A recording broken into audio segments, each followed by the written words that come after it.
Hi friends, இப்போ நம்ம இந்த வீடியோவில் என்ன பார்க்க போகிறோம் கேட்டிங்கன்னா, சுரக்காய் எப்படி செய்யறதுன்னு தான் பார்க்க போகிறோம். ஃபஸ்ட்டு வந்து பார்த்திங்கன்னா, சுரக்காயை நம்ம வந்து தோல் எடுக்கணும். அந்த தோல் எடுக்கிறதே கொஞ்சம் கடினமாக இருக்கும்னு நினைப்பாங்க ஒரு சில பேர். அது ரொம்ப ஈஸியாக செய்யலாம். நம்ம வந்து அரியாமனையில் கட் பண்ணி அதெல்லாம் வந்து க்ளீன் பண்ணுறதை விட ஒரு கரண்டியை வச்சு சரன்னு நம்ம ஈத்தனா அதுவே வந்து க்ளீன் ஆகிடும்.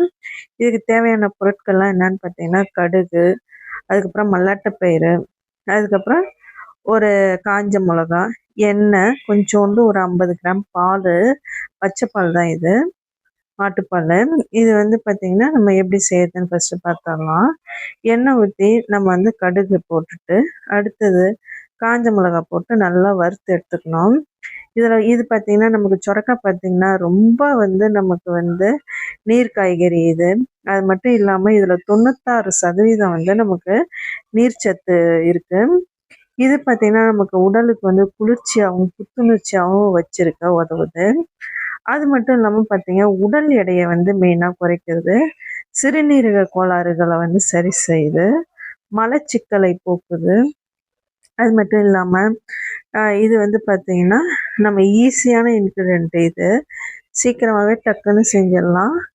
நாங்கள் மிளகாத்தூள் அதாவது மசாலாஸ் எதுவும் ஆட் பண்ணல.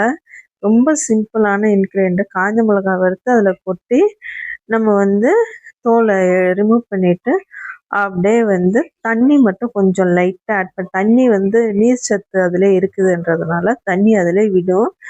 நம்ம வந்து கொஞ்சம் அடிஷ்னலாக ரவ்வோண்டு தண்ணி மட்டும் விட்டால் போதும். இந்த மிளகாய் வந்து இந்த மாதிரி போடும்போது பார்த்திங்கன்னா நமக்கு கலர் வந்து மாறுது. அந்த மிளகாயே நமக்கு போதுமானது. அதிலே போட்டு நம்ம வந்து தண்ணி சுண்டுற அளவுக்கு கொஞ்சம் எடுத்துக்கணும். எடுத்தாச்சு. இது பார்த்திங்கன்னா சாதம், தோசை, இட்லி, அப்புறம் ரசத்துக்கு இதெல்லாம் வந்து நம்ம தொட்டுக்கையாக செஞ்சு சாப்பிட்லாம். சூப்பராக இருக்கும். வீட்டில் ட்ரை பண்ணி பாருங்கள் நீங்களும்.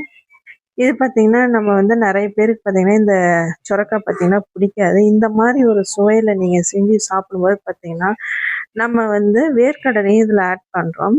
அப்போ பார்த்திங்கன்னா குழந்தைங்களும் வந்து கொஞ்சம் தித்திப்பு தன்மை அதில் இருக்கும். குழந்தைங்களும் நல்லா விரும்பி சாப்பிடுவாங்க.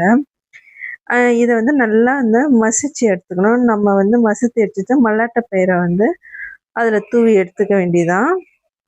நல்லா வந்து நமக்கு வந்து மிக்சியில் போட்டு கிரைண்ட் பண்ணி தூவிக்கலாம். இப்போ வந்து இந்த ஸ்டேஜில் பார்த்திங்கன்னா நம்ம வந்து கிளறி விட்டுட்டு லைட்டாக ஓண்டு திட்டமான பால் ஒரு 50 ml அந்த மாதிரி தான் ஊற்ற போகிறோம். ரொம்ப அதிக பால் ஊற்ற மாட்டோம். இதில் ரொம்ப கம்மியாக சேர்த்தாச்சு. இந்த வீடியோ பிடிச்சிருந்தா லைக் பண்ணுங்கள், ஷேர் பண்ணுங்கள், கமெண்ட் பண்ணுங்கள், சப்ஸ்கிரைப் பண்ணுங்கள். நீங்களும் வீட்டில் ட்ரை பண்ணி பார்த்துட்டு எனக்கு கமெண்ட் செக்ஷனில் சொல்லுங்கள் ஃப்ரெண்ட்ஸ். Okay, bye friends.